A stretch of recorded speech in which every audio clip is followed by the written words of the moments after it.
بسم الله الرحمن الرحيم. ولقد ضربنا للناس في هذا القرآن من كل مثل لعلهم يتذكرون قرآنا عربيا غير ذي عوج لعلهم يتقون ضرب الله مثلا رجلا فيه شركاء متشاكسون ورجلا سلما لرجل هل يستويان مثلا الحمد لله بل أكثرهم لا يعلمون. السلام عليكم ورحمة الله وبركاته. ഖുർആൻ പദം 1601 ദിവസത്തിലേക്ക് എല്ലാവരെയും ഹാർദമായി സ്വാഗതം ചെയ്യുന്നു. വിശുദ്ധ ഖുർആനിലെ 39-ാമത്തെ അധ്യായമായ സൂറത്ത് സുമറിലെ 27 മുതൽ 29 വരെയുള്ള ആയത്തുകളാണ് ഇന്ന് പഠനവിധേയമാക്കുന്നത്. ക്ലാസ് ആരംഭിക്കുന്നതിനായി ആദരണീയനായ ഡോക്ടർ AI വിലായത്തുള്ള സാഹിബിനെ ക്ഷണിക്കുന്നു. അസ്സലാമു അലൈക്കും വറഹ്മത്തുള്ളാഹി വബറകാതുഹു.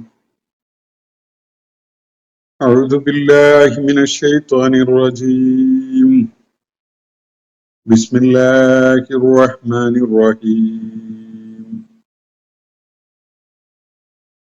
ولقد ضربنا للناس في هذا القرآن من كل مثل لعلهم يتذكرون قرآنا عربيا غير ذي عوج لعلهم يتقون ضرب الله مثلا رجلا فيه شركاء متشاكسون ورجلا سلما لرجل هل يستويان مثلا الحمد لله بل أكثرهم لا يعلمون صدق الله العلي العظيم. സൂറത്ത് സുമറിലെ 27 മുതൽ 29 വരെയുള്ള ആയത്തുകളാണ് ഞാൻ നിങ്ങളെ കേൾപ്പിച്ചിട്ടുള്ളത്. ഉയർത്തെഴുന്നേൽപ്പ് നാളിൽ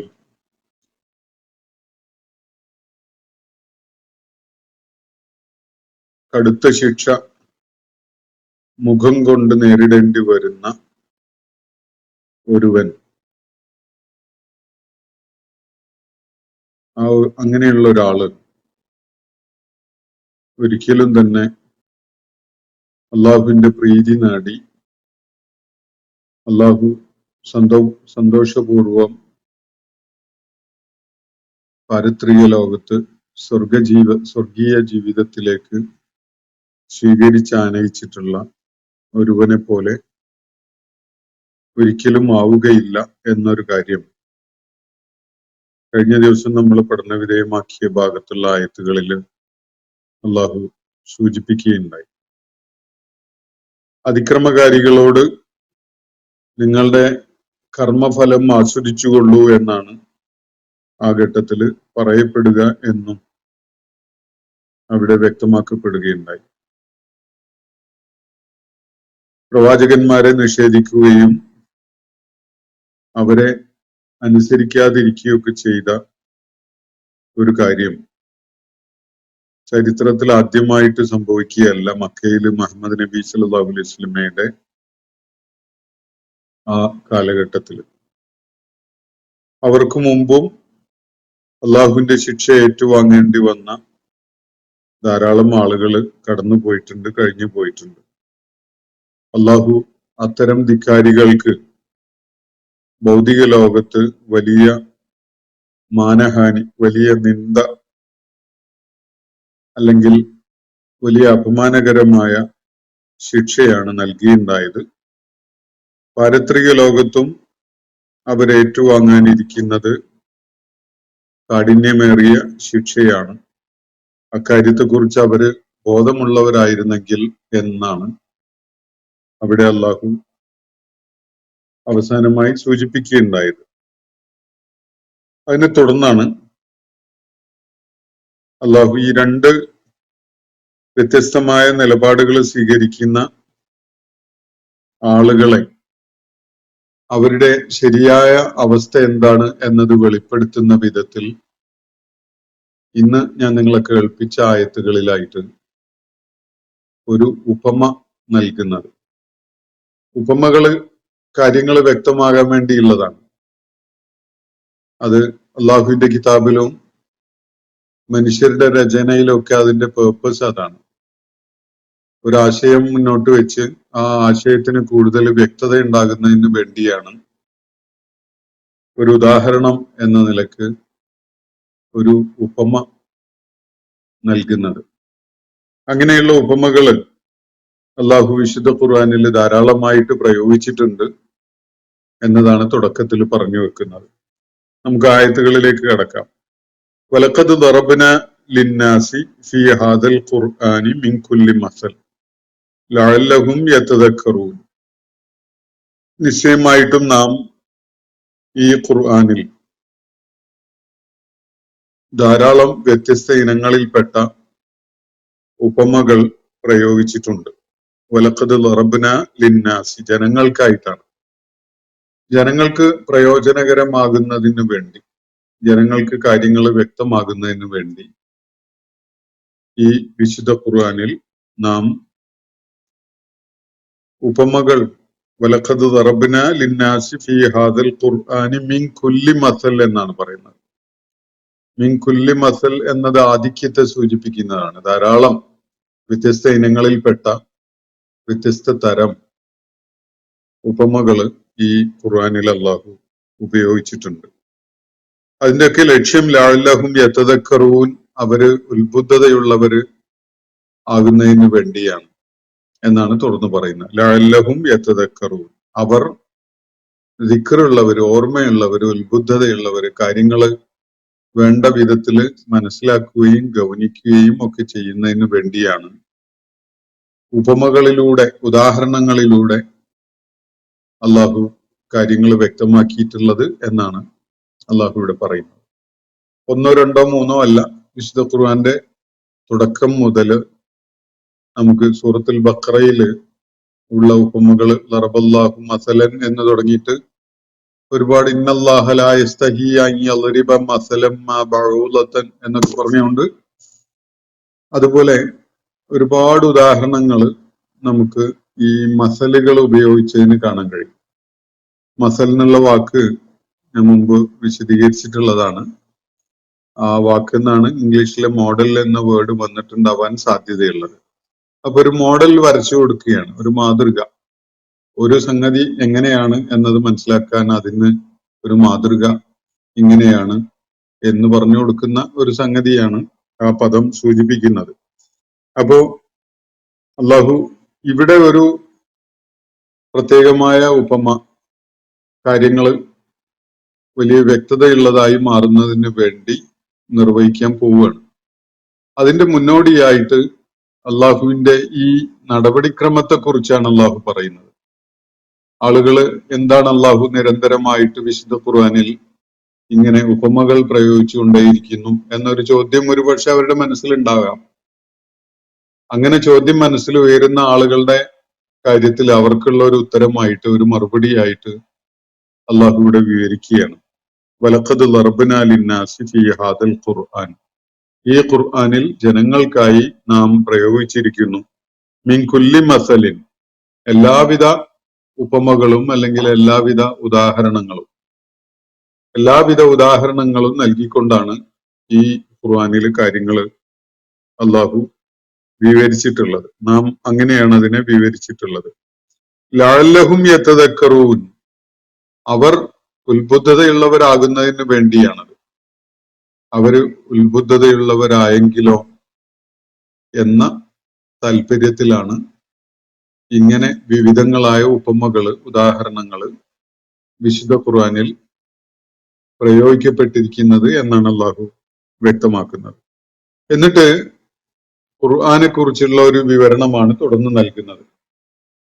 അപ്പൊ ഉപമയിലേക്ക് എത്തിയിട്ടില്ല, തുടർന്നുള്ള ആയത്തില് ഉപമയിലേക്ക് എത്തും. അത് ആ ഉദാഹരണം വളരെ ഫലപ്രദമായ, ഇവിടെ ഏതൊരു വിഷയമാണോ ഒരു കേന്ദ്ര ആശയം എന്നുള്ള നിലക്ക് കൈകാര്യം ചെയ്യപ്പെടുന്നത് ആ വിഷയത്തെ സംബന്ധിച്ച് അല്ലെങ്കിൽ ആ വിഷയത്തിൽ കൂടുതൽ വായനക്കാരന്, കേൾവിക്കാരന്, അനുവാചകന് വ്യക്തതയുണ്ടാകുന്ന വിധത്തിലുള്ള ഒരു ഉപമ അള്ളാഹു നൽകുകയാണ്.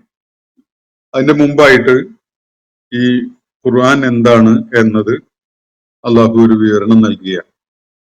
വിശുദ്ധ ഖുർആന്റെ ഈ എജാസിൽ അതിന്റെ അമാനുഷികതയുടെ ഒരു അടയാളപ്പെടുത്തലായിട്ട് ഈ ആന്തരികമായ വിവരണങ്ങൾ, അത് ലോകത്ത് മനുഷ്യരുടെ രചനയിൽ ഏറെയൊന്നും കാണാൻ പറ്റിയെന്ന് വരില്ല. ഒരു പുസ്തകത്തിനകത്ത് ആ പുസ്തകത്തെ കുറിച്ച് അതിന്റെ ടെക്സ്റ്റിന്റെ ഭാഗമായിട്ട് നിരന്തരമായി ആ പുസ്തകത്തെ കുറിച്ച് പറഞ്ഞുകൊണ്ടിരിക്കുക എന്നത് മനുഷ്യരചനയുടെ അല്ലെങ്കിൽ മനുഷ്യഭാവനയുടെ ഒരു സാധ്യതയല്ല.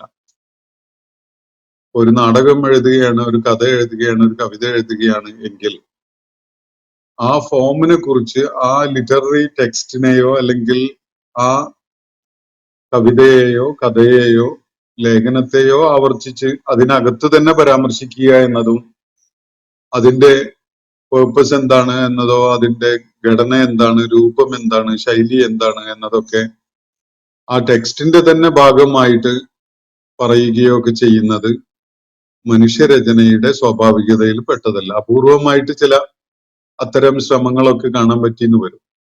പക്ഷെ ഒരു സ്വാഭാവികതയുള്ള ഒരു കാര്യമല്ല. അതിന് അങ്ങനെയുള്ള ചില പരീക്ഷണങ്ങൾ സമീപകാലത്ത് നടന്നതായിട്ട് സാഹിത്യ ലോകത്ത് നമുക്ക് കാണാൻ കഴിയും. അതിന് ഫ്രെയിം ബ്രേക്കിംഗ് എന്ന് പറയും, മെറ്റഫിക്ഷൻ എന്നൊക്കെയുള്ള പേരിൽ അത് സാഹിത്യ ലോകത്ത് അറിയപ്പെടുന്നുണ്ട്. എപ്പോഴും ഇത് നോവലാണ്, കഥയാണ്, കവിതയാണ് എന്നത് ഇങ്ങനെ ഓർമ്മപ്പെടുത്തുന്ന വിധത്തിലുള്ള ചില പരാമർശങ്ങൾ രചനക്കകത്ത് തന്നെ ഉണ്ടാവുക എന്നത് ആ ഫ്രെയിമിനെ ബ്രേക്ക് ചെയ്യുന്ന ഒരു ഇടപെടലായിട്ട് സാഹിത്യ ലോകത്ത് പരാമർശിക്കപ്പെടാറുണ്ട്. അതൊക്കെ സമീപകാലത്തെ ചില പരീക്ഷണങ്ങളാണ്. അതിന് ഒരുപക്ഷെ ഖുർആന്റെ ശൈലിയും ഖുർആന്റെ ഈ രീതിയും ഒക്കെ പ്രേരണയായിട്ടുണ്ടാവാനും സാധ്യതയുണ്ട്, അല്ലാഹു അഅലം. എന്തായാലും അത് ഒരു സ്വാഭാവികമായ ഒഴുക്കിന്റെ ഭാഗമായി അല്ലെങ്കിൽ രചനാത്മകതയുടെ ഒരു സ്വാഭാവിക ശൈലിയായിട്ടൊന്നും സ്വീകരിക്കപ്പെട്ടിട്ടുള്ള ഒരു കാര്യമല്ല. ഇവിടെ അള്ളാഹു ഖുർആനെ വീണ്ടും പരാമർശിച്ചുകൊണ്ട് പറയുകയാണ്, ഖുർആനൻ അറബിയൻ.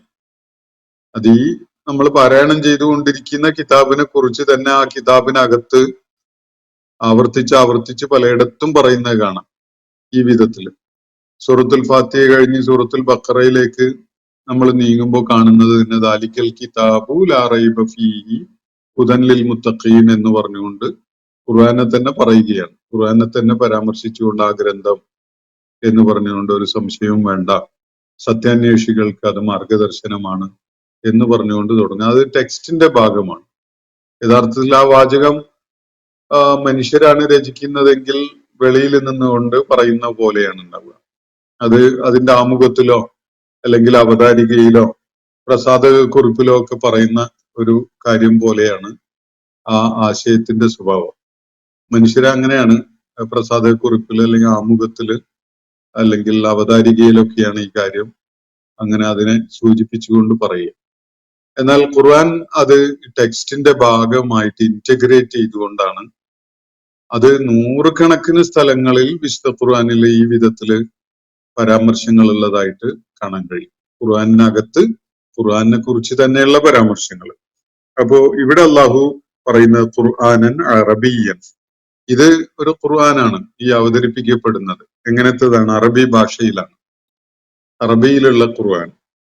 ഗൈറദി ഇബജിൻ, അതിൽ യാതൊരു വക്രതയും അല്ലെങ്കിൽ ഗ്രാഹ്യതക്ക് തടസ്സമാവുന്ന വിധത്തിലുള്ള യാതൊന്നും ഇല്ല, ദുർഗ്രഹമായ യാതൊന്നും അതിലില്ല. ഗൈറദി ഇബജിൻ, അതിൽ യാതൊരു വിധത്തിലുള്ള വക്രതയും ഇല്ല. ലഅല്ലഹും യത്തഖൂൻ, അവര് തഖ്വയുള്ളവരായി മാറുന്നതിന് വേണ്ടിയാണിത്. അപ്പോ വിശുദ്ധ ഖുർആന്റെ ഇമ്മീഡിയറ്റ് ആയ അനുവാചകര്, അതിന്റെ ഏറ്റുവാങ്ങേണ്ടിയിരിക്കുന്ന ആദ്യ തലമുറയിലെ ആ സമൂഹം, അവരുടെ ഭാഷയിലാണ് ഖുർആൻ അവതരിപ്പിക്കപ്പെട്ടിരിക്കുന്നത്, ഖുർആനൻ അറബിയൻ. അപ്പൊ അവരോട് തന്നെയാണ് അത് മുഖ്യമായിട്ട് സംസാരിക്കുന്നത്. അവരുടെ ആ സമൂഹത്തെ അഭിസംബോധന ചെയ്തുകൊണ്ടാണ് പ്രാഥമികമായിട്ട് അത് വരുന്നത്. അങ്ങനെ മനുഷ്യന്റെ ജീവിത സാഹചര്യത്തിൽ സാധിക്കുകയുള്ളൂ. ഏതെങ്കിലും ഒരു ഭാഷയിലെ മനുഷ്യനോട് സംസാരിക്കാൻ കഴിയുള്ളൂ. എല്ലാവർക്കും ഉൾക്കൊള്ളാവുന്ന ഒരു ഭാഷയിൽ ഒരു കാര്യവും പറയാൻ സാധ്യമല്ല. പിന്നെ അതിന് പരിഗണിക്കാവുന്ന ഒരു ഭാഷ ഏത് എന്നതിനെ കുറിച്ച് ആലോചിക്കാവുന്നതാണ്. രണ്ട് കാരണങ്ങളാൽ അതിന് അറബി ഭാഷയാണ് ഏറ്റവും യോജിച്ചതായിട്ടുള്ളത്. ഒന്ന്, അത് ഏറ്റുവാങ്ങേണ്ടതായ ആദ്യത്തെ സമൂഹം, അത് മനുഷ്യരാശിയെ കേൾപ്പിക്കുന്ന പ്രവാചകൻ, ഇവരൊക്കെ സംസാരിക്കുന്ന ആ ഭാഷയിലാണ് അത് അവതരിപ്പിക്കപ്പെട്ടത് എന്നത് ഒരു ന്യായമാണ്. രണ്ടാമത്തെ ഒരു സംഗതി, അത് ചരിത്രപരമായി നമ്മൾ വിലയിരുത്തി ഗവേഷണം ചെയ്ത് മനസ്സിലാക്കാൻ വേണ്ടി ശ്രമിച്ചാൽ അറബി ഭാഷയാണ് ഭാഷകളുടെ ഏറ്റവും മൂലസ്രോതസ്സായിട്ട് നിലകൊള്ളുന്നത് എന്നത് മനസ്സിലാക്കാൻ സാധിച്ചു എന്ന് വരും. എന്റെ അന്വേഷണത്തിലും പഠനത്തിലും എനിക്ക് ബോധ്യമാവുന്ന ഒരു തലത്തിൽ അറബി ഭാഷകളുടെ തന്നെ മാതാവായിട്ട്, മദർ ഓഫ് ടങ്സ് ആയിട്ട് പരിഗണിക്കപ്പെടേണ്ട വിധത്തില് സാധ്യതയുള്ള ഒരു ഭാഷയായിട്ടാണ് മനസ്സിലായിട്ടുള്ളത്. അതിന്റെ വിശദാംശങ്ങളിലേക്കൊന്നും ഞാനിപ്പോ പോകുന്നില്ല. അത് സംബന്ധമായ വിശുദ്ധ ഖുർആനിന്റെ അകത്ത് തന്നെയുള്ള പല സൂചനകളെയും ചരിത്രപരമായ പല കാര്യങ്ങളെയും ചേർത്ത് വെച്ചുകൊണ്ട് ഒരു ശ്രമം നടത്തുകയാണെങ്കിൽ വിശുദ്ധ ഖുർആൻ അവതീർണമായിട്ടുള്ളത് ഏത് ഭാഷയിലാണോ അതായിരുന്നു മനുഷ്യന്റെ ആദ്യത്തെ ഭാഷ എന്നത് മനസ്സിലാക്കാൻ, ഇതൊന്നും ഖുർആൻ പറയുന്ന ഒരു കാര്യമല്ല, അതുകൊണ്ട് അത് അതേപടി ആരും സ്വീകരിക്കണം എന്നുമില്ല. പക്ഷെ നമുക്ക് ചില പഠനങ്ങളും ഗവേഷണങ്ങളും ഒക്കെ ഇത് സംബന്ധമായിട്ട് സാധ്യമാണ്. അങ്ങനെയുള്ള ഗവേഷണങ്ങൾ നടത്തരുത് എന്നൊന്നും ഖുർആൻ പറയുന്നില്ല, നടത്തണം എന്ന് തന്നെയാണ് ഖുർആന്റെ നിർദ്ദേശം എന്നത് കാണാൻ സാധിക്കും. അതുകൊണ്ട് അങ്ങനെ പഠനം നടത്തുമ്പോൾ അറബി ഭാഷ തന്നെയാണ് മനുഷ്യരുടെ ഏറ്റവും ആദി കേന്ദ്രമായ, അല്ലെങ്കിൽ മനുഷ്യരുടെ പ്രഭവ കേന്ദ്രം എന്നോ തറവാട് എന്നൊക്കെ പറയാവുന്ന ആ കേന്ദ്രത്തിൽ സംസാരിച്ചുകൊണ്ടിരുന്ന ഭാഷ. ആ ഭാഷയിൽ നിന്നാണ് ലോകത്തെ മറ്റെല്ലാ ഭാഷകളും വന്നത് എന്നത് ഏതോ ഒരു ഭാഷയിൽ നിന്നാവുമല്ലോ. കാരണം മനുഷ്യന്റെ ഉത്ഭവം ഒരാണിൽ നിന്നും ഒരു പെണ്ണിൽ നിന്നുമാണ് എന്നതിനാൽ തീർച്ചയായിട്ടും ഏതെങ്കിലും ഒരു ഭാഷയിൽ നിന്നായിരിക്കും ലോകത്തുള്ള മറ്റെല്ലാ ഭാഷകളും ഉടലെടുത്തിട്ടുണ്ടാവുക. അത് ഏത് എന്നത് നമുക്ക് അന്വേഷിച്ച് കണ്ടെത്താൻ ശ്രമങ്ങളൊക്കെ നടത്താം. എന്റെ പഠനത്തിൽ ബോധ്യപ്പെട്ടിട്ടുള്ളത് അത് അറബി ഭാഷയാണ് എന്നതാണ്. അപ്പം മനുഷ്യകുലത്തിന് ഒന്നാകെയായിട്ട് ഉൾക്കൊള്ളാൻ ഒരു വേദഗ്രന്ഥം അല്ലാഹു അവതരിപ്പിക്കുന്നുവെങ്കിൽ അതിന് ഏറ്റവും യോജിച്ച ഭാഷ മനുഷ്യകുലത്തിന്റെ തറവാട്ടില് അല്ലെങ്കിൽ അവരുടെ പ്രഭവ കേന്ദ്രത്തില് മറ്റെല്ലാ ഭാഷയും ഏത് ഭാഷയിൽ നിന്നാണോ ഉത്ഭവിച്ചു വന്നിട്ടുള്ളത് ആ ഭാഷയിൽ അവതരിപ്പിക്കുന്നത് തന്നെയാണ് യുക്തിപരമായിട്ട് സ്വീകാര്യമായിട്ട് നമുക്ക് ബോധ്യപ്പെടുക. അപ്പോ ദറബല്ലാഹു മസലൻ, ഇവിടെ ഖുർആനൻ അറബിയൻ ഗൈറ ദീ ഇബജിൻ ലഅല്ലഹും യത്തഖൂൻ എന്ന് പറഞ്ഞുകൊണ്ടാണ് ഈ ഭാഗം തുടങ്ങിയത്. ഇത് ഖുർആനൻ അറബിയൻ, അറബി ഭാഷയിലുള്ള ഖുർആനാണ്. അത് ഗൈറ ദീ ഇബജാണ്. അതില് യാതൊരു വിധത്തിലുള്ള ദുർഗ്രാഹ്യതയും ഇല്ല, വക്രതയില്ല. എന്ന് പറഞ്ഞാൽ ആശയപരമായ തെളിമയുള്ളതാണ് ഈ ഖുർആൻ. ഒരു കാര്യത്തില് ഖണ്ഡിതമായിട്ട് നമുക്ക് എന്താണ് ശരി, എന്താണ് തെറ്റ്, എന്താണ് പിന്തുടരേണ്ടത്, എന്താണ് പിന്തുടരപ്പെടാൻ പാടില്ലാത്തത്, എന്തിനെയാണ് വിശ്വസിക്കേണ്ടത്, എന്തിനെയാണ് വിശ്വസിച്ചുകൂടാത്തത്, എന്താണ് ചെയ്യേണ്ടത്, എന്താണ് ചെയ്യാൻ പാടില്ലാത്തത് തുടങ്ങിയ കാര്യങ്ങളിൽ യാതൊരു വിധത്തിലുള്ള അവ്യക്തതയും ആശയക്കുഴപ്പവും ഇല്ലാത്ത വിധത്തില്, ഇല്ലാത്ത വിധത്തില് കാര്യങ്ങൾ തെളിച്ചു പറയുന്ന ഗ്രന്ഥമാണിത്. അറബി ഭാഷയിലാണ് ഈ പാരായണം. ലഅല്ലഹും യത്തഖൂൻ, അതിന്റെ താല്പര്യം തഖ്വയുള്ളവരായിട്ട് നിങ്ങൾ മാറണം എന്നതാണ്. അവർ തഖ്വയുള്ളവരാവട്ടെ, അവര് ജാഗ്രതയും സൂക്ഷ്മതയും ദൈവഭക്തിയും കാര്യങ്ങളിൽ ബുദ്ധിപരമായ സത്യസന്ധതയും ഒക്കെ കാണിക്കുന്നവരാവട്ടെ എന്നതാണ് അതിന്റെ താല്പര്യം. അപ്പൊ കാര്യങ്ങൾ മനസ്സിലാക്കാൻ കഴിയുന്ന വിധത്തിലാവണം അത്. വിശുദ്ധ ഖുർആന്റെ ഏറ്റവും ശ്രദ്ധേയമായ ഒരു പ്രത്യേകത, ഒരുപക്ഷെ വ്യാഖ്യാനത്തിന് അനന്തമായ സാധ്യത ഉള്ള ഒരു ഘടനയും ഒരു ശൈലിയും ഒക്കെ വിശുദ്ധ ഖുർആന് ഉണ്ടായിരിക്കെ തന്നെ ബുദ്ധിപരമായ ദൈക്ഷണികമായ വിവിധ തലങ്ങളിൽ നിൽക്കുന്ന ആളുകൾക്ക് പോലും കാര്യങ്ങള് തെളിമയോടുകൂടി വളരെ ലളിതമായ വിധത്തിൽ ഉൾക്കൊള്ളാൻ കഴിയുന്ന ഒരു ഘടനയും ശൈലിയുമാണ് ഖുർആനുള്ളത് എന്നത് നമുക്ക് അതിലേക്ക് ഇറങ്ങി ചെല്ലുമ്പോൾ മനസ്സിലാക്കാൻ സാധിക്കും. അപ്പോ അതിലെ തശാബുഹുള്ള ആയത്തുകളോ ഇപ്പോ വ്യാഖ്യാനിക്കാൻ കഴിയാത്ത ആയത്തുകളോ എന്നൊക്കെയുള്ള ചോദ്യങ്ങൾ ആളുകൾ ഉന്നയിക്കും. അതൊന്നും എഴുവച്ചല്ല. അത് വിശുദ്ധ ഖുർആന്റെ അമാനുഷികതയുടെ അടയാളപ്പെടുത്തലായിട്ട് അതിൽ അന്ത്യനാൾ വരെ നിലനിൽക്കുന്ന സംഗതികളാണ്. അതാണ് ഖുർആന്റെ വിസ്മയം. അതിനെ വ്യാഖ്യാനിച്ചങ്ങ് തീർത്ത് കളയാമെന്ന് ആരും മോഹിച്ചിട്ട് കാര്യമില്ല. അത് അള്ളാഹുവിന്റെ കലാമാണ്. അതിന് നിത്യയൗവനം അല്ലെങ്കിൽ നിത്യനൂതനത ഉണ്ടായിരിക്കും. അന്ത്യനാളില് വിശുദ്ധ ഖുർആൻ അള്ളാഹുവിന്റെ അടുക്കലേക്ക് തിരികെ എത്തുന്നത് ഒരു ബിഖറായിട്ട്, അൺടച്ച്ഡ് ആയിട്ട്, ആരുടെയും സ്പർശനമേറ്റിട്ടില്ലാത്ത അത്രയും അതിന്റെ പ്രിസ്റ്റീൻനെസ് നിലനിർത്തിക്കൊണ്ടായിരിക്കും എന്ന ഒരു വിവരണം ഹദീസുകളിൽ കാണാൻ കഴിയും. അള്ളാഹുവിലേക്ക് അത് തിരിച്ചെത്തുന്നത് ബിഖറായിട്ട്, കന്യകയായിട്ടാണ്, അൺടച്ച്ഡ് ആയിട്ടാണ്, അൺമോളസ്റ്റഡ് ആയിട്ടാണ് എന്ന്. അത് സൂചിപ്പിക്കുന്നത് അതിന്റെ അനന്തമായ വ്യാഖ്യാന സാധ്യതയാണ്. പക്ഷെ ഈ വ്യാഖ്യാന സാധ്യതകൾ ഉണ്ട് എന്നത് ഖുർആനെ വക്രതയുള്ളതാക്കുന്നില്ല. മനുഷ്യന് ഓരോ തലമുറയ്ക്കും ആവശ്യമായ കാര്യങ്ങൾ വെളിപ്പെടുത്തിക്കൊണ്ട് വിശുദ്ധ ഖുർആൻ നമുക്കിടയിൽ നിലകൊള്ളുന്നു എന്നതാണ് അങ്ങേയറ്റം കൗതുകകരമായ ഒരു കാര്യം. ആദ്യ തലമുറയിലെ ആളുകൾക്ക് ഉൾക്കൊള്ളാനോ അല്ലെങ്കിൽ അവരുടെ ശ്രദ്ധ പതിയാനോ കാരണമായിട്ടില്ലാത്ത പല കാര്യങ്ങളും പിന്നീട് വിശുദ്ധ ഖുർആന്റെ വായന നടത്തിയ ആളുകൾക്ക് അതിൽ കാണാൻ പറ്റിയിട്ടുണ്ട്. നിരന്തരം ഇപ്പോഴും ഖുർആൻ വായിക്കപ്പെടുന്നുണ്ട്.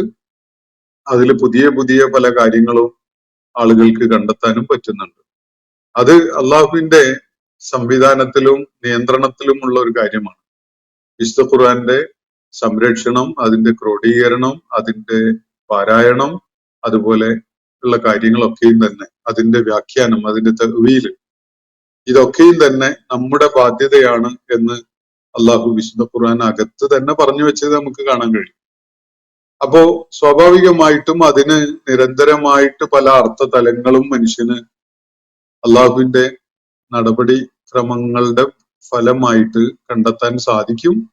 അതിൽ പുതിയ പുതിയ നമ്മെ വിസ്മയിപ്പിക്കുന്ന വിധത്തിലുള്ള പലതും നമുക്ക് അതിൽ നിന്ന് കണ്ടെത്തി മനസ്സിലാക്കാൻ ഓരോ ഘട്ടത്തിലും സാധിക്കും. അതിന്റെ അർത്ഥം അതിൽ എന്തെങ്കിലും വക്രതയുണ്ട് എന്നോ അവ്യക്തതയുണ്ട് എന്നോ ഒന്നുമല്ല. ഓരോ തലമുറക്കും എന്താണോ വെളിപ്പെടേണ്ടതായിട്ടുള്ളത് അത് വിശുദ്ധ ഖുർആൻ വെളിപ്പെടുത്തിക്കൊണ്ടേയിരിക്കും. യാതൊരു വിധത്തിലുള്ള വക്രതയും അതിൽ ആവശ്യമുണ്ടാവില്ല. യാതൊരു വിധത്തിലുള്ള വക്രതയും അതിലുണ്ടാവില്ല. അത് മുഴുവനും മനസ്സിലായില്ല അല്ലെങ്കിൽ അതിന്റെ നിഗൂഢമായ പല സൂചനകളും നമുക്ക് ലഭ്യമായില്ല എന്നതിന്റെ പേരിൽ ആരും ആശങ്കപ്പെടേണ്ടതില്ല. ഓരോ തലമുറക്കും ആവശ്യമായത് അള്ളാഹു അതിലൂടെ വെളിപ്പെടുത്തിക്കൊണ്ടേയിരിക്കും. അതാണ് അതിന്റെ തശാബുഹുള്ള ആയത്തുകളുടെ ഒരു പ്രത്യേകത. മുത്തശാബിഹത്തായ ആയത്തുകളുടെ ഒരു വ്യതിരക്തതയും അതാണ്. പൂർവിക ഗ്രന്ഥങ്ങൾക്ക് അള്ളാഹു നൽകിയിട്ടില്ലാത്ത വിധത്തിലുള്ള ഒരു പ്രത്യേകതയാണ് ഈ മുത്തശാബിഹത്തായ ആയത്തുകൾ എന്ന് പറയുന്നത്. ഞാൻ അതിന്റെ വിശദാംശങ്ങളിലേക്ക് ഇപ്പോൾ പോകുന്നില്ല. അപ്പൊ സൂചിപ്പിച്ച കാര്യം, ഇത് ലറബല്ലാഹും ഖുർആനൻ അറബിയൻ ഗൈറ ദീ ഇഅ്വജിൻ ലഅല്ലഹും യത്തഖൂൻ. ഇത് അറബി ഭാഷയിലുള്ള ഒരു പാരായണം. അതിൽ യാതൊരു വിധത്തിലുള്ള വക്രതയും ഇല്ല. ആളുകൾക്ക് സൂക്ഷ്മതയും ശ്രദ്ധയും ദൈവഭക്തിയും ബുദ്ധിപരമായ സത്യസന്ധതയും അതുപോലെ കരുതലും ജാഗ്രതയും ഒക്കെ ഉണ്ടാകുന്നതിന് വേണ്ടിയാണ് ഈ വിശുദ്ധ ഖുർആൻ അവർക്കായിട്ട് ഈ വിധത്തിൽ അറബി ഭാഷയിൽ ഒരു പാരായണം എന്ന നിലക്ക് അവർക്ക് അള്ളാഹു അവതരിപ്പിച്ച് നൽകിയിട്ടുള്ളത് എന്നതാണ് അള്ളാഹുവിടെ പറയുന്ന കാര്യം. അതിനെ തുടർന്ന് അള്ളാഹു ഒരു ഉദാഹരണം, അങ്ങനെയാണല്ലോ ഇതിന്റെ തുടക്കം, വലഖദ് ദറബ്നാ ലിന്നാസി ഫീ ഹാദൽ ഖുർആൻ എന്ന് പറഞ്ഞുകൊണ്ടാണ് തുടങ്ങിയിട്ടുള്ളത്. ആ ഉദാഹരണം ജനങ്ങൾക്കായി അള്ളാഹു വിശുദ്ധ ഖുർആനിൽ ധാരാളം ഉദാഹരണങ്ങൾ അല്ലെങ്കിൽ ഉപമകൾ നൽകിയിട്ടുണ്ടെന്ന് പറഞ്ഞല്ലോ. അത് പറഞ്ഞത് ഒരു ഉപമ ഇവിടെ നൽകുന്നതിന് വേണ്ടിയാണ്, ഒരു ഉദാഹരണം ഇവിടെ നൽകുന്നതിന് വേണ്ടിയാണ്. അതിന്റെ തുടക്കമായിട്ടാണ് പറഞ്ഞിരിക്കുന്നത്. ഇനി ഈ 3-ാമത്തെ ആയത്തിൽ 29-ാമത്തെ ആയത്തിൽ അള്ളാഹു ആ കാര്യമാണ് വ്യക്തമാക്കുന്നത്. ലറബല്ലാഹു മസലൻ, അള്ളാഹു ഇതാ ഒരു ഉദാഹരണം നടത്തിയിരിക്കുന്നു, ഒരു ഉപമ നൽകിയിരിക്കുന്നു. റജുലൻ ഫീഹി ശുറക്കാ മുത്തശാക്കിസൂൻ, ഒരാള് അയാൾക്ക് ഒരുപാട് പങ്കാളികളായിട്ടുള്ള ഉടമകളുണ്ട്. അവരുടെ പ്രത്യേകത, ആ ഉടമകളുടെ പ്രത്യേകത അവർ മുത്തശാക്കിസൂനാണ്. അങ്ങോട്ടും ഇങ്ങോട്ടുമായിട്ട് എല്ലാ ഭാഗങ്ങളിലേക്കുമായിട്ട് അവനെ പിടിച്ചു വലിച്ചുകൊണ്ടിരിക്കും. അവർക്കൊക്കെയും ഇവന്റെ മേൽ അവരുടെ സ്വാർത്ഥമായ വ്യക്തിപരമായ താല്പര്യമുണ്ട്. ഞാനാണ് അവന്റെ ഉടമ എന്ന് പറഞ്ഞുകൊണ്ട് ഒരുത്തൻ ഒരു ഭാഗത്തേക്ക് വലിക്കും, വേറൊരുവൻ വേറൊരു ഭാഗത്തേക്ക് വലിക്കും, മറ്റൊരുവൻ വേറൊരു ഭാഗത്തേക്ക് വലിക്കും. എന്ന് പറഞ്ഞാൽ ഒരുപാട് ബോസസ് ഉള്ള, ഒരുപാട് മേലധികാരികളോ അല്ലെങ്കിൽ ഉടമസ്ഥന്മാരോ അല്ലെങ്കിൽ മുതലാളിമാരോ നായകന്മാരോ ഒക്കെ ഉള്ള ഒരാളുടെ കാര്യം ഒന്ന് ആലോചിച്ച് നോക്കൂ. അയാളെ പലരും ക്ലെയിം ചെയ്തുകൊണ്ടിരിക്കുകയാണ്. ഒരാൾ ഇവിടെ ചായ എടുത്തു കൊടുക്കാൻ പറയുമ്പോൾ അപ്പുറത്ത് ബീഡി കൊണ്ട് കൊടുക്കാൻ പറഞ്ഞുകൊണ്ടിരിക്കും. അല്ലെങ്കിൽ ഒരാള് വെള്ളം എടുത്തു കൊണ്ടുവരാൻ പറയുന്ന ആ നിമിഷം തന്നെ മറ്റേ ആള് പോയിട്ട് വേറെ വല്ലതും എടുത്തുകൊണ്ട് പോവാന്ന് പറയുന്നുണ്ടാവും. അങ്ങനെ ഒരാള്, അയാൾക്ക് ഒരുപാട് ഉടമസ്ഥരുണ്ട്, അല്ലെങ്കിൽ അയാളെ അധീനപ്പെടുത്തി വെച്ചിരിക്കുന്ന പലരും ഉണ്ട്. അവരൊക്കെയും തന്നെ അവനെ അവരുടെ ഭാഗത്തേക്ക് അങ്ങ് പിടിച്ചു വലിച്ചുകൊണ്ടിരിക്കുകയാണ്. അവർക്ക് അതില് പരസ്പരം വ്യത്യസ്തങ്ങളും യോജിപ്പില്ലാത്തതുമായ താല്പര്യങ്ങളാണ്.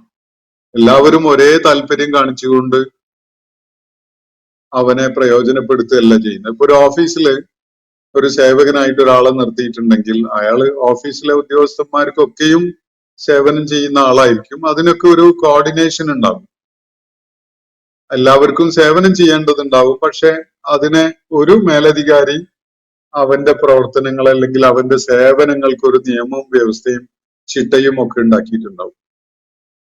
അങ്ങനെ ആവുമ്പോൾ അയാളുടെ സേവനം എല്ലാവർക്കും സമയം നിശ്ചയിക്കപ്പെട്ട വിധത്തില്, നിർവചിക്കപ്പെട്ട വിധത്തില് ലഭ്യമാവും.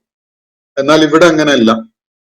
ഇവിടെ തുല്യ പദവിയിൽ ഇരിക്കുന്ന ഒരുപാട് ഉടമസ്ഥന്മാരാണ് ഇവനുള്ളത്. അവരൊക്കെയും അവനെ അങ്ങോട്ട് വലിച്ചുകൊണ്ട് അവരുടെ ഭാഗങ്ങളിലേക്ക് വലിച്ചുകൊണ്ടിരിക്കുകയാണ്. അപ്പോ അതാണ് ഉദാഹരണം. ദറബല്ലാഹു മസലൻ റജുലൻ ഫീഹി ശുറക്കാ, ഒരു മനുഷ്യൻ, അയാൾക്ക് ഒരുപാട് ശുറക്കാ ഉണ്ട്.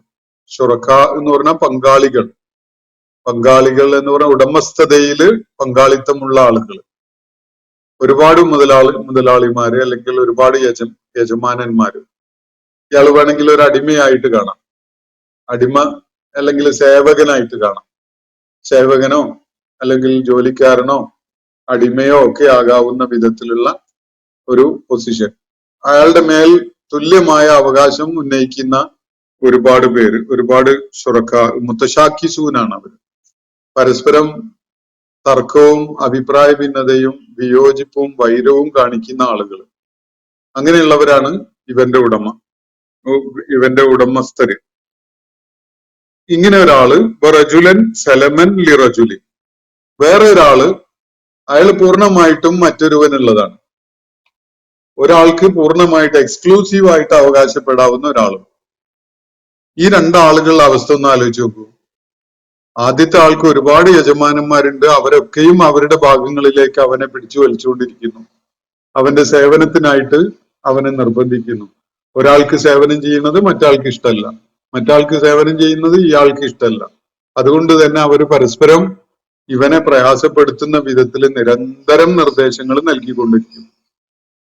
ഒരാളെ സേവിക്കുന്നത് കാണുമ്പോൾ അത് ഇഷ്ടപ്പെടാതെ മറ്റൊരാള് അവനെ അങ്ങോട്ട് വിളിക്കും, അവനെ ചീത്ത പറയും, ഇങ്ങനൊക്കെ ചെയ്യും. അങ്ങനെയുള്ള അവസ്ഥയിലുള്ള ഒരാള്. മറ്റൊരാള് റജുലൻ സലമൻ ലി റജുലിൻ, വേറൊരാൾ അയാൾ പൂർണ്ണമായിട്ടും മറ്റൊരാളുടെ ഉടമസ്ഥതയിലുള്ളതാണ്.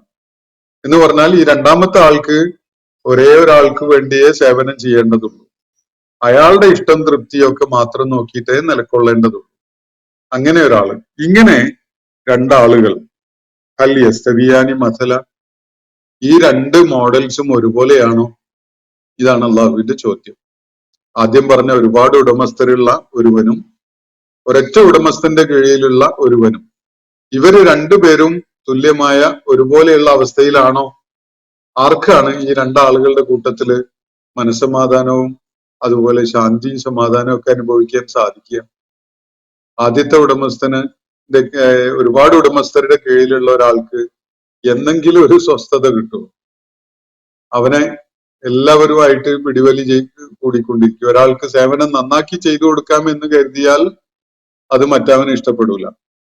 മറ്റവനെ നന്നാക്കി സേവിക്കാം എന്ന് വെച്ചാൽ ഇവന് ഇഷ്ടപ്പെടൂല. ഇങ്ങനെ ആവുമ്പോ അയാൾക്ക് ഒരു നേരവും സ്വസ്ഥത കിട്ടാത്ത, ഒരു നേരവും മനസ്സമാധാനം കിട്ടാത്ത, മനഃശാന്തി കിട്ടാത്ത ഒരവസ്ഥയാണ് ഉണ്ടാവുക. രണ്ടാമത്തെ ആൾക്കോ, അയാൾക്ക് ഒറ്റ സേവകനേ ഉള്ളൂ, ഒറ്റ മേലധികാരിയേ ഉള്ളൂ. അയാൾക്ക് അയാളുടെ തൃപ്തി എന്താണ്, അയാളുടെ ആവശ്യം എന്താണ്, അയാളുടെ ഇഷ്ടം എന്താണ്, അനിഷ്ടങ്ങൾ എന്താണ് എന്നൊക്കെ മനസ്സിലാക്കിയിട്ട് അയാൾക്ക് പെരുമാറുകയേ വേണ്ടതുള്ളൂ. അത് ചെയ്തു കഴിഞ്ഞാൽ അയാൾക്ക് സമാധാനമായിട്ട് ഇരിക്കാം. ചീത്ത കേൾക്കേണ്ടി വരില്ല, തെറി കേൾക്കേണ്ടി വരില്ല, ശിക്ഷയോ പീഡനങ്ങളോ ഒന്നും ഏൽക്കേണ്ടി വരില്ല. കാരണം അയാള് യജമാനനെ എല്ലാ നിലക്കും തൃപ്തിപ്പെടുത്തിക്കൊണ്ടാണ് നിലകൊള്ളുന്നത്. ഇങ്ങനെ രണ്ട് വ്യത്യസ്ത അവസ്ഥകളിലുള്ള ആളുകൾ, ഈ രണ്ടാളുകളും ഒരുപോലെയാകുമോ കൂട്ടരെ എന്നാണ് അള്ളാഹുവിന്റെ ചോദ്യം. എന്തായിരിക്കും അതിനുള്ള ഉത്തരം? എന്തായാലും ഉത്തരം പറയാൻ ആരും രംഗത്ത് വന്നിട്ടില്ല. ഒരുപോലെ ആകും എന്ന് പറഞ്ഞുകൊണ്ട് ഈ വാദത്തിനെ വെല്ലുവിളിക്കാനും ആരും മുതിർന്നിട്ടില്ല. ഇവർ രണ്ടു കൂട്ടരും ഒരുപോലെ ആകുമോ എന്ന് ചോദിച്ചാൽ രണ്ട് ഉത്തരങ്ങളാണ് സാധ്യതയുള്ളത്. ഒന്ന്, അവരൊരുപോലെ തന്നെയാണ്, അല്ലെങ്കിൽ അവരൊരിക്കലും ഒരുപോലെ ആവുകയില്ല. അപ്പൊ ഇവിടെ അഭിസംബോധന ചെയ്യപ്പെടുന്നത് മക്കയിലെ മുഖ്യമായിട്ടും മുശ്രിക്കുകളായ സമൂഹമാണല്ലോ. അവര് സ്വാഭാവികമായിട്ടും നൽകേണ്ട ഒരു മറുപടി അവരൊരുപോലെ തന്നെയാണ് എന്നാണല്ലോ. കാരണം അവര് അങ്ങനെ ഒരു സംഗതിയാണ് ജീവിതത്തിലുടനീളം പ്രാക്ടീസ് ചെയ്തുകൊണ്ടിരിക്കുന്നത്. അപ്പൊ സ്വാഭാവികമായിട്ടും അവരുടെ മനസ്സിൽ പറയാൻ തോന്നുന്ന ഒരു മറുപടി അവര് രണ്ടുപേരും ഒരുപോലെയാണ് എന്നായിരിക്കും. പക്ഷെ അത് അവര് പറയുന്നില്ല. കാരണം അങ്ങനെ ഒരു ഉത്തരം പറയാൻ കഴിയില്ല. ആർക്കും തന്നെ മനസ്സ് തട്ടിക്കൊണ്ട് അറിഞ്ഞുകൊണ്ട് അങ്ങനെ ഒരു ഉത്തരം നൽകാൻ കഴിയില്ല. കാരണം ഒന്നാമത്തെ ആള് വലിയ കഷ്ടപ്പാടിൽ തന്നെയാണ്, രണ്ടാമത്തെ ആൾക്ക് വലിയ മനസ്സമാധാനവും ഉണ്ടാവും. ഈ കാരണത്താൽ ഒരിക്കലും തന്നെ അവര് രണ്ടുപേരും ഒരുപോലെയാണ് എന്നത് ഈ ആദ്യ അനുവാചക സമൂഹത്തിന് അങ്ങനെ പറയാൻ കഴിയില്ല. അപ്പൊ അതിനോടുള്ള പ്രതികരണം എന്ന നിലയ്ക്ക് തുടർന്ന് പറയുന്ന നോക്ക്, അൽഹംദുലില്ലാ, നിങ്ങൾ ഏതായാലും അങ്ങനെ രണ്ടു കൂട്ടരും ഒരുപോലെയാണ് എന്നൊന്നും പറഞ്ഞുകൊണ്ട് വന്നില്ലല്ലോ എന്ന നിലക്ക് അള്ളാഹുവിന് സ്തുതി എന്ന് പറയുന്ന പോലെ ഈ കാര്യം നമുക്ക് മനസ്സിലാക്കാം. അൽഹംദുലില്ലാ ബൽ അക്സറുഹും ലാ യഅലമൂൻ.